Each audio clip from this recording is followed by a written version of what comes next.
और अगर तुम लोगों को ये वीडियो पसंद आई तो यार लाइक मार दो, और नहीं आई तब भी लाइक मार दो, क्योंकि फर्क नहीं पड़ता। सही बता रहा हूँ, फर्क नहीं पड़ता, बस लाइक मार दो। और अगर तुम लोग नए हो तो सब्सक्राइब करो, वो जो लाल वाला बटन है उस पर कुछ भी फेंक के मारो, ये माइक फेंक के मारो, ये कैमरा फेंक के मारो, मैंने उल्टा बोल दिया लेकिन मुझे फर्क नहीं पड़ता है, बस सब्सक्राइब करो, मुझे नहीं पता। नमस्कार मेरे प्यारे बच्चों, आज हम जानेंगे वास्तविक संख्या क्या होती है। ठीक है, अगर जी आप मेरे चैनल पे नए हो तो प्लीज़ सब्सक्राइब करें और लाइक करें और दोस्तों के साथ शेयर भी करें। ठीक है, सबसे पहले पढ़ेंगे, क्योंकि 2022 में क्वेश्चन पूछ चुका है। प्रश्न नंबर 1, निम्नलिखित में कौन सी सबसे छोटी प्राकृतिक संख्या है। ठीक है, इसके बाद 2 नंबर में है √12 का परिमेयकरण गुणांक क्या है। ठीक है, ये भी जानेंगे। उसके बाद यूक्लिड विभाजन परिमेयिका। 1 नंबर प्रश्न है 45 तथा 60 का मौसा क्या है, ये ऑब्जेक्टिव क्वेश्चन है। फिर 2 नंबर है एक अशून्य परिमेय संख्या तथा अपरिमेय संख्याओं का गुणनफल क्या होगा। ठीक है, उसके बाद 3 नंबर में जानेंगे यूक्लिड विभाजन एल्गोरिथम 2 धनात्मक पूर्णांकों के निम्न में से किसे परिकलित करने का तरीका है, यानी निकालने का तरीका है। ठीक है, उसके बाद 4 नंबर में जानेंगे यदि p एक धनात्मक पूर्णांक है तो धनात्मक सम पूर्णांक का रूप होगा। जो देखिए मेरे प्यारे बच्चों, 2022 में क्वेश्चन पूछ चुका है। यह 2011 में पूछा है, यह 2021 में पूछा है, यह 2021 में पूछा है। ठीक है, उसके बाद यदि p एक धनात्मक पूर्णांक है तो धनात्मक सम पूर्णांक का रूप होगा, यानी ये भी हम जानेंगे। उसके बाद किसी धनात्मक पूर्णांक q के लिए प्रत्येक धनात्मक विषम पूर्णांक का रूप होता है, यह भी हम जानेंगे। आज हम लोग जानेंगे 1 से लेकर यहाँ से लेकर संख्या सबसे छोटी संख्या ये जानेंगे, और उसके बाद हम जानेंगे यहाँ तक 5 नंबर क्वेश्चन तक यह धनात्मक विषम पूर्णांक होता क्या है। उसके बाद हम लोग नेक्स्ट वीडियो में पढ़ेंगे यूक्लिड विभाजन प्रयोग करके मौसा निकालने का तरीका। ठीक है मेरे प्यारे बच्चों, चलते हैं, बिल्कुल बेसिक से पढ़ेंगे। ठीक है, कोई हड़बड़ी नहीं। अगर जी आप मेरे चैनल पे पहली बार विजिट कर रहे हैं तो प्लीज़ हो सके तो सब्सक्राइब कीजिएगा और लाइक कीजिएगा और दोस्तों के साथ शेयर भी कीजिएगा। ठीक है, चलते हैं मेरे प्यारे बच्चों, आज जानेंगे हम सबसे छोटी प्राकृतिक संख्या क्या होती है। सबसे पहले इसका परिभाषा हम लोग इसका पहला वीडियो हम बना चुके हैं। सबसे छोटी प्राकृतिक संख्या, आखिर का प्राकृतिक संख्या होती क्या है, ये तो मैं वीडियो तो मैं बना चुका हूँ। फिर भी आज हम लोग ऊपर यानी क्या कहते हैं ऊपरी झापड़ी आज पढ़ लेंगे। ठीक है, जैसे प्राकृतिक संख्या, सबसे छोटी प्राकृतिक संख्या होती क्या है, इसको नेचुरल नंबर कहते हैं इंग्लिश में। उसके बाद प्राकृतिक संख्या, गिनने वाली संख्या को प्राकृतिक संख्या कहते हैं। ठीक है, जैसे 1 हो गया, 2 हो गया, 3 हो गया, 4 हो गया, 5 हो गया, 6 डॉट इत्यादि हो गया। सबसे एक और इसमें क्या पूछा है, सबसे छोटी क्या होता है। 1 मिनट पहले बच्चों, यहाँ पे है, क्षमा चाहूँगा, यहाँ पे क्या पूछा है, 1 नंबर प्रश्न है, निम्नलिखित में कौन सी सबसे छोटी प्राकृतिक संख्या है। सबसे छोटी प्राकृतिक संख्या क्या होगा, प्रश्न ऑप्शन क्या होगा, ऑप्शन सी होगा। इसमें हम लोग देख सकते हैं सबसे छोटी प्राकृतिक संख्या क्या होगा, 1 होगा। और गिनने वाली संख्या को क्या कहते हैं, प्राकृतिक संख्या कहते हैं। ठीक है मेरे प्यारे बच्चों, आज हम जानेंगे सबसे छोटी, अगर जी इस तरह का क्वेश्चन पूछ देगा सबसे छोटी पूर्ण संख्या क्या होती है, तो मेरे प्यारे बच्चों ये तो मालूम है, जब प्राकृतिक संख्या में शून्य को पहले शामिल कर दिया जाता है उसे क्या कहते हैं, पूर्ण संख्या कहते हैं। ठीक है, तो यहाँ पे क्वेश्चन पूछ रहा है कि सबसे छोटी पूर्ण संख्या क्या होगा, तो सबसे छोटी पूर्ण संख्या क्या होगा, 0 हो गया। ठीक है, उसके बाद आगे हम जानेंगे सबसे छोटी सम संख्या, क्या होती है? सम संख्या पढ़ेंगे, जो संख्या 2 से भाग देने पर पूरा पूरी कट जाए उसे क्या कहते हैं? सम संख्या कहते हैं। जैसे यहाँ पे हो गया, यानी 2 से यह भाग करेंगे तो 2 से यह भी कट जाने वाला है, 2 से भाग करेंगे तो 2 से यह भी कट जाने वाला है। इधर जो भी संख्या है यानी 2 से क्या करने पर, भाग देने पर 2 से कट जाने वाला है। और मेरे प्यारे बच्चों, आगे हम जानेंगे, अगर जो कोई संख्या लिखा हुआ है और उसको हम चुटकियों में निकाल देंगे कि हाँ ये संख्या जो है मेरा 2 से कटेगा, कितना से कटेगा। तो 2 से अगर जो जिस संख्या का इकाई अंक 0, 2, 4, 6, 8 इकाई अंक मिल जाता है तो वो संख्या हम बिल्कुल आसान तरीक़ा से निकाल सकते हैं कि यह 2 से भाग देने पर पूरा पूरी कट जाने वाली संख्या है। मेरे प्यारे बच्चों, आगे हम जानेंगे तो सबसे छोटी सम संख्या क्या होगा? 0 हो जाएगा। उसके बाद हम जानेंगे सबसे छोटी विषम संख्या क्या होगी। विषम संख्या किसे कहते हैं? वे संख्या जो 2 से भाग देने पर पूरा पूरी नहीं कटे उसे क्या कहते हैं? विषम संख्या कहते हैं। विषम संख्या सबसे छोटी विषम संख्या क्या होगा? 0 होगा। ठीक है, जैसे यह भाग करेंगे तो ये तो 2 से नहीं कटने वाला है, यह भी 2 से भाग करेंगे तो यह भी 2 से नहीं कटने वाला है।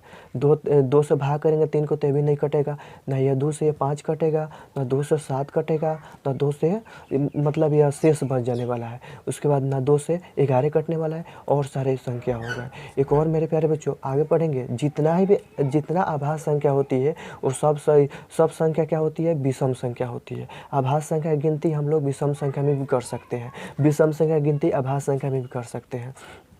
मेरे प्यारे बच्चों, आज हम जानेंगे सबसे छोटी भाज्य संख्या क्या होती है। सबसे छोटी भाज्य संख्या, सबसे छोटी भाज्य संख्या वह संख्या जो 2 से 1 एलसीएम के अलावा किसी और अंश संख्या से भाग लग जाए उसे क्या कहते हैं? सबसे छोटी उसे क्या कहते हैं? भाज्य संख्या कहते हैं। जैसे यहाँ पे देखिए, यह 1 से कटेगा, यह 2 से कटेगा, यह कितना से कटेगा? 4 से कटेगा। फिर यह 1 से कटेगा, फिर यह कितना से कटेगा? 2 से कटेगा, फिर यह 3 से कटेगा, फिर यह 6 से कट जाएगा। ठीक है, यह देखिए मेरे प्यारे बच्चों, आगे यह है, यह 1 से कटेगा, फिर उसके बाद 2 से कटेगा, फिर उसके बाद 4 से कटेगा, फिर यह 8 से कटेगा। ठीक है, फिर अगर जब मेरे चैनल पर आप नए हैं तो प्लीज़ सब्सक्राइब करें। ठीक है, उसके बाद आगे हम जानेंगे उसके बाद हम जानेंगे भाज्य संख्या क्या होती है। भाज्य संख्या तो पढ़ चुके हैं। आभास संख्या, सबसे छोटी आभास संख्या किसे कहते हैं? ठीक है, तो आभास संख्या का परिभाषा होता है वे संख्याएं जो एक एलसीएम के अलावा किसी और अंश संख्या से भाग ना लगे उसे आभास संख्या कहते हैं। जैसे 1 एलसीएम के अलावा यह 2 है तो कितना से कटेगा? 1 से कटेगा और फिर 2 से कटेगा। क्या 2 संख्या कोई दूसरा संख्या से क्या कटने वाला है? ये नहीं कटने वाला है। ठीक है, उसके बाद फिर आगे हम जानेंगे 1 से यह 3 जो है 1 से कटेगा, फिर उसके बाद 3 से कटेगा। क्या यह दूसरा कोई संख्या है? 3 को जो कटा दे नहीं कटने वाला है। ठीक है, फिर आगे हम जानेंगे क्या 5 जो संख्या है 1 से कटेगा, फिर उसके बाद 5 से कटेगा। क्या कोई दूसरा संख्या है जो 5 को कटा दे? नहीं कटने वाला है। ठीक है, उसी तरह 7 का भी है, उसी तरह 11 का भी है, उसी तरह कितना का है? 13 का भी है। उसके बाद यह 17 हम लोग आँख मूंद कर निकाल सकते हैं क्या 17 जो है यह हो गया मेरा आभास संख्या हो गया। जो हमको यह निकालने का तरीका एक और है कि जो हमको पहाड़ा में एक ही बार मिले, या तो गिनती में मिले या पहाड़ा में एक ही बार मिले, उसे क्या कहते हैं? आभास संख्या कहते हैं। जैसे हम लोग गिनती पढ़ते हैं तो 2 मिलता है, और 2 के पहाड़ा में 2 मिलता है, और कहीं 2 मिलता है? नहीं मिलता है। उसी तरह आगे हम पढ़ेंगे क्या एक गिनती में पढ़ेंगे 3 पढ़ते हैं, उसके बाद पहाड़ा में जाएंगे तो कितना होता है? 3 के पहाड़ा में क्या 3 कहीं मिलता है? और नहीं मिलता है, इसलिए क्या हो गया? आभास संख्या हो गया। फिर आगे हम जानेंगे मेरे प्यारे बच्चों, अगर ये आप मेरे चैनल पर नए हो तो प्लीज़ सब्सक्राइब करें और लाइक करें और दोस्तों के साथ शेयर भी करें। ठीक है, सबसे पहले आगे जानेंगे 1 नंबर प्रश्न, संख्या 1 जो है ना इसका आभास संख्या है, ना इसको आभास संख्या कहते हैं, और ना ही इसका गिनती भाज्य संख्या में होती है। ठीक है, आपसे यह प्रश्न पूछ सकता है कि वो कौन संख्या है ना आभास संख्या है ना भाज्य संख्या है, तो संख्या क्या हो जाएगा? 1 हो जाएगा। ठीक है, उसके बाद आगे मिलेगा आपको पढ़ने के लिए, आगे एग्जाम में पूछ सकता है कि वह कौन संख्या है जिसका गिनती भाज्य संख्या और सम संख्या में भी होती है, तो वो संख्या क्या है? 2 है। ठीक है, उसके बाद आगे हम जानेंगे जीरो ना ऋणात्मक संख्या है, ना ही इसका ना यह धनात्मक संख्या है। इसको हम लोग उदासीन संख्या भी कह सकते हैं। ठीक है, जीरो पर ना प्लस से काम करता है ना माइनस से काम करता है। ठीक है, तो क्या हो गया, उदासीन संख्या हो गया। ठीक है मेरे प्यारे बच्चों, आज हम पढ़ेंगे, आज हम जानेंगे पाई क्या है। पाई पाई क्या है, पाई एक अपरिमेय संख्या है। ठीक है, पाई अपरिमेय संख्या है। पाई का जो मान होता है 22/7 होता है। ठीक है, एक और इसका मान होता है, पाई का मान 3.14 होता है। तो एग्जाम में बहुत बार पूछता है कि पाई का मान क्या होता है, तब पाई का मान एक परिमेय संख्या होता है। ये भी क्या होता है, पाई ये भी क्या है, एक परिमेय संख्या ही है। ठीक है, उसके बाद आगे हम जानेंगे वास्तविक संख्या। ठीक है, वास्तविक संख्या इस तरह क्वेश्चन पूछता है एग्जाम में। ठीक है, इसके लिए सॉरी मेरे प्यारे बच्चों, वास्तविक संख्या। ठीक है, इस तरह पूछता है क्वेश्चन कि पूर्ण संख्या और पूर्णांक क्या होती है, वास्तविक संख्या होती है। ठीक है, उसके बाद पूर्ण संख्या, सभी पूर्ण संख्या और परिमेय संख्या क्या होती है, वास्तविक संख्या होती है। सभी परिमेय संख्या प्राकृतिक संख्या वास्तविक संख्या होती है। सभी परिमेय संख्या अपरिमेय संख्या क्या होती है, वास्तविक संख्या होती है। इस तरह अपरिमेय संख्या पूछेगा, पूर्ण संख्या, सॉरी मेरे प्यारे बच्चों, यहाँ पे पूछेगा अपरिमेय संख्या पूछेगा, उसके बाद पूर्ण संख्या पूछेगा। या तो पूर्ण संख्या पूछेगा, सभी पूर्ण संख्या, अपरिमेय संख्या, वास्तविक संख्या। ठीक है, या तो यह पूछेगा यह पूछेगा। ठीक है, उसके बाद या तो यह पूछेगा यह पूछ देगा। ठीक है, पूर्णांक संख्या पूछ देगा, अपरिमेय संख्या पूछ देगा, परिमेय संख्या पूछ देगा, अपरिमेय संख्या पूछ देगा, वही प्राकृतिक संख्या पूछ देगा, पूर्ण संख्या पूछ देगा। इस तरह जो भी पूछे तो क्या होगी, हमेशा वास्तविक संख्या होगी। ठीक है, फिर उसके बाद हम आगे जानेंगे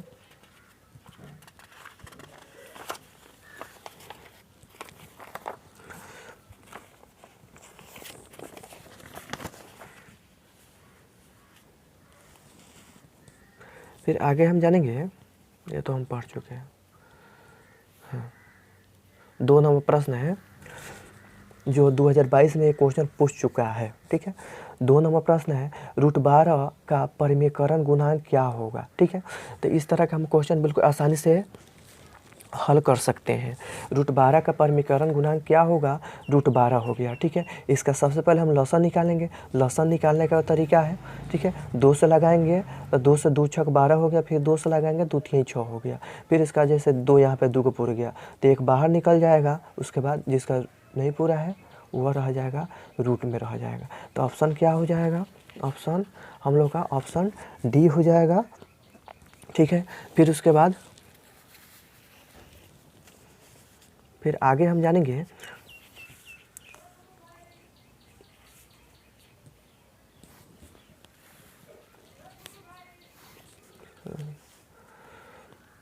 पैंतालीस तथा 60 का मौसा क्या होगा। 45 तथा 60 का मौसा क्या होगा। ठीक है, 45 1 नंबर प्रश्न है, 1.2 हो गया यूक्लिड विभाजन परिमेयिका का। ठीक है, 1 नंबर प्रश्न हो गया 45 तथा 60 का मौसा, इसका 2 तरीका है। ठीक है, तरीका तो बहुत है मौसा निकालने का, फिर भी हम लोग 2 तरीका से निकालेंगे। ठीक है, पहला तरीका में पढ़ेंगे, सबसे पहले इसका लसन निकालेंगे, फिर इसका लसन निकालेंगे, और लसन निकालने के बाद यह 45 = 3 गुना 5 हो गया। फिर 60 बराबर 2 गुना 3 गुना 5 हो गया, यानी इसमें भी 2 3 फुर गया, इसमें भी 3 फुर गया, तो एक जोड़ा यहाँ लग गया, तो एक जोड़ा को हम बाहर निकाल लेंगे। ठीक है, फिर इसमें भी 5 है, इसमें भी 5 है, एक जोड़ा पुर गया, तो हम लोग ये एक जोड़ा बाहर निकाल लेंगे, और 3 × 5 = 15, यह मौसा निकाल गया। ठीक है, फिर आगे जानेंगे दूसरा तरीका में हम जानेंगे।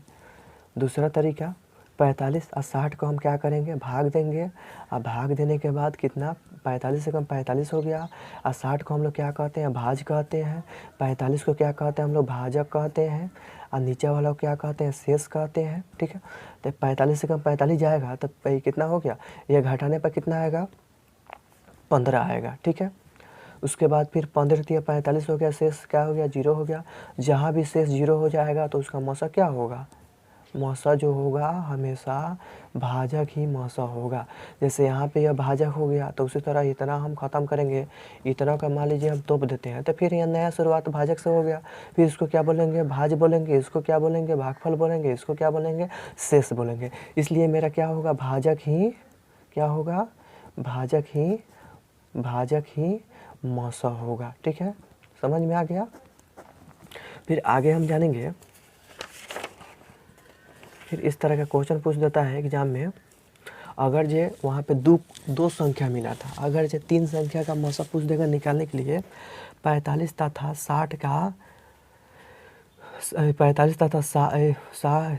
तथा 60 और 90 का मौसा क्या होगा। पहला तरीका, फिर उसी तरह मौसा निकालेंगे। यह क्या करते हैं, तीनों में खोजते हैं। जैसे यहाँ लौसा निकाल चुके हैं, यहाँ लौसा, यहाँ लौसा निकाल लिए। यह जितना आया है गुणनखंड सबका लिख देंगे, यह भी गुणनखंड जितना है सबको लिख देंगे। 90 गुणनखंड लिख दिए। ये तीनों में खोजते हैं। ठीक है, तीनों में 5 5 5 मिल गया, तो 5 बाहर निकल गया। 3 3 3 मिल गया, तो ये बाहर एक 3 निकल गया। ये कितना हो गया, 3 5 15 हो गया। ठीक है, फिर दूसरा तरीका है, फिर उसी तरह भाग दे के निकालेंगे। यह भाग करेंगे तो कितना आएगा, यह कितना आ गया, यानी 15 आ गया। तो यह शेष यहाँ पे 0 हो गया है। तो शेष जहाँ 0 होगा यह हम लोग ये बेसिक पढ़ चुके हैं उधर। तो कितना हो गया, ये मौसा कितना हो गया, 15 हो गया। मौसा कितना हो गया, 15। फिर 15 आया है मौसा, फिर हम आगे निकालेंगे, फिर 90 में भाग देंगे। ठीक है, 90 तो 15 छक कितना हो गया, 15 छक 90 हो गया। तो मौसा कितना हो जाएगा, क्या 15 से क्या, 1 मिनट, 15 से क्या हो गया, 15 से क्या 90 कट जाएगा, कट जाएगा। तो इसलिए क्या हो गया, मौसा कितना हो गया, 15 हो गया।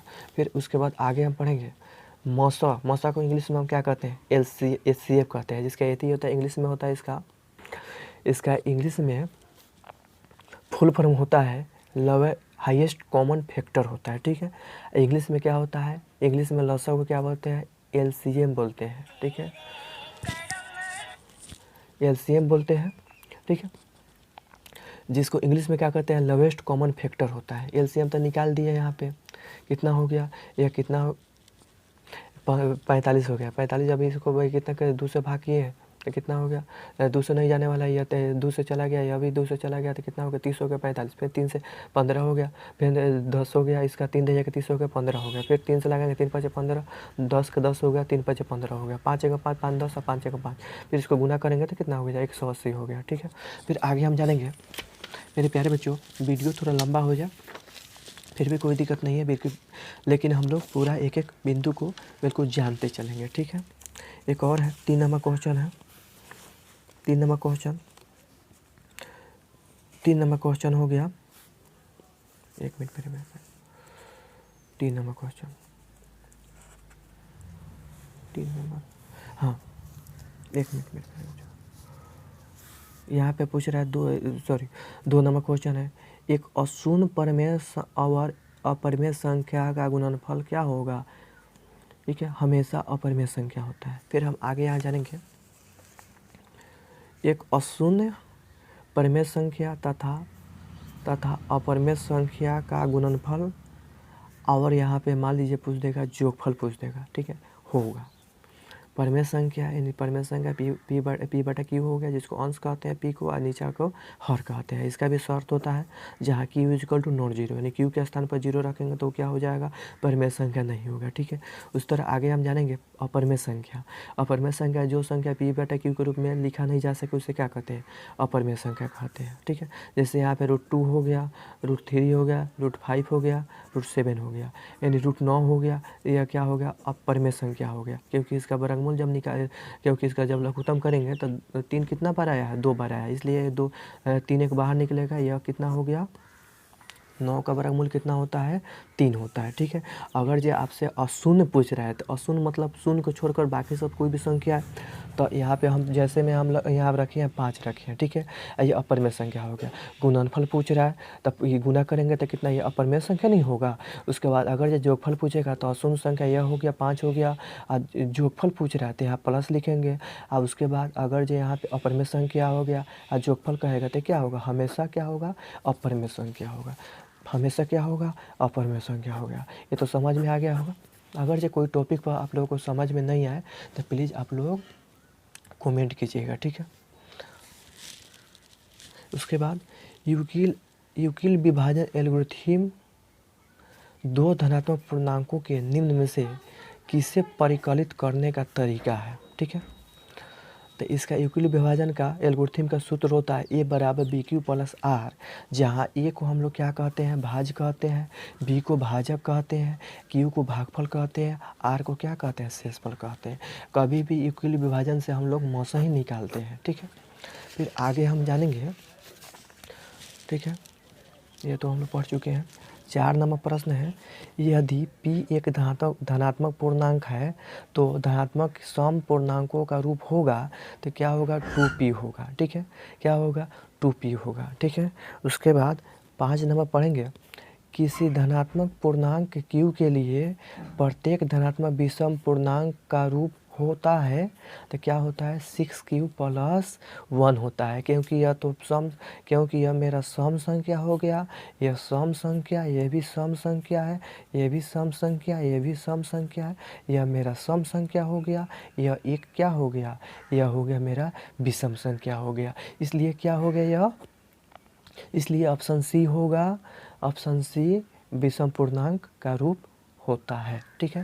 फिर हम लोग नेक्स्ट वीडियो में पढ़ेंगे यूक्लिड विभाजन एल्गोरिथम का प्रयोग करके 867 और 255 का एचसीएफ समवर्तक ज्ञात करें, जो 2017 में और 2021 में पूछ चुका है, ठीक है। अगर जे कोई भी टॉपिक आप लोगों को समझ में नहीं आया हो तब प्लीज़ आप लोग कमेंट कीजिएगा, ठीक है। आपको बिल्कुल वीडियो बना के दिया जाएगा, ठीक है।